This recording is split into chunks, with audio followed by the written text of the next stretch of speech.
Pengalaman ketika saya awal dinas di Bali ya, itu saya datang itu semua teman-teman yang ada di Bali itu semua kalau manggil saya Pak Haji gitu, Pak Haji gitu. Nah, akhirnya saya ajak komunikasi mereka, ajak diskusi.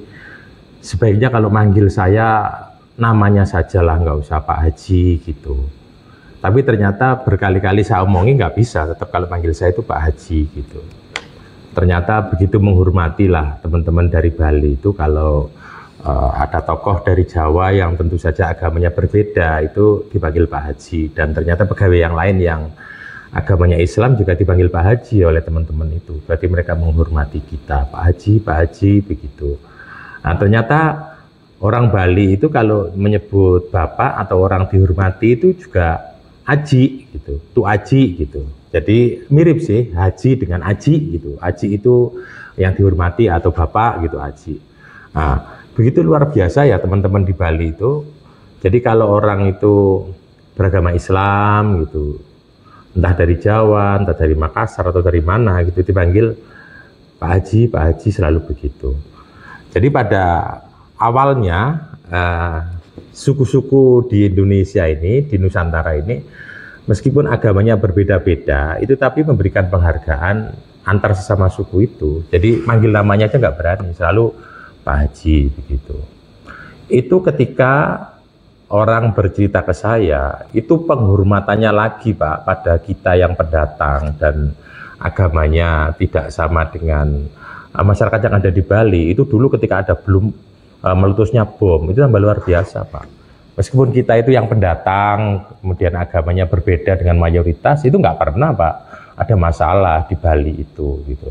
Tapi ketika ada bom itu kemudian ada masalah, mereka agak rasis, kemudian agak kurang bersahabat dengan orang yang datang yang agamanya berbeda begitu.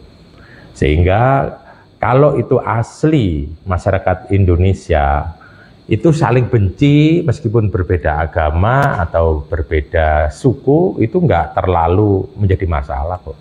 Yang selalu ada menjadi masalah itu karena adanya pihak-pihak lain yang mencari untung atau menghendaki Indonesia ini porak-poranda. Dan caranya ya itu tadi, karena kehalusan yang diinjeksikan kepada teman-teman kita yang ada di Nusantara ini, sehingga nggak sadar, merasa agamanya paling baik dan paling benar, sehingga nggak sadar itu mencederai mereka-mereka yang tidak ikut apa-apa, mereka yang tadinya jualan tidak ada masalah menjadi dipermasalahkan, mereka yang bertempat tinggal di situ bertahun-tahun bahkan beratus-ratus tahun damai-damai saja menjadi masalah. Kalau kita jalan-jalan di Bali, komunitas-komunitas Islam yang sangat Islami itu ada dan dilindungi oleh puri-puri yang ada itu. Kita kalau melihat di Pegayaman itu kalau acara mulutan atau muludan itu apa namanya, rajanya itu datang gitu di tempat komunitas Islam yang ada di Pegayaman itu. Kemudian di Pamecutan, puri yang ada di Denpasar itu juga sangat menghormati, memproteksi dan baik hubungannya. Kalau di Karangasem itu ada namanya Kampung Saren Jawa. Saren Jawa itu jangankan komunitasnya itu diusik, di sana itu ada makam tokoh penyebar Islam yang ada di sana itu di abad 17-an itu, makamnya di desa Saren Jawa, itu juga diizinkan membangun cungkup, dijadikan untuk tempat peziarahan begitu. Sehingga kita itu kan harus sadar bahwa memang agama kita itu berbeda, tapi yakinlah bahwa kita itu kan satu darah, kita itu kan satu leluhur. Sehingga jangan kemudian karena perbedaan agama itu kemudian ikatan darah kita itu menjadi cerai-berai. Jadi itu pengalaman yang pernah saya rasakan ketika saya sebagai abdinya negara pernah melaksanakan tugas yang ada di Pulau Dewata.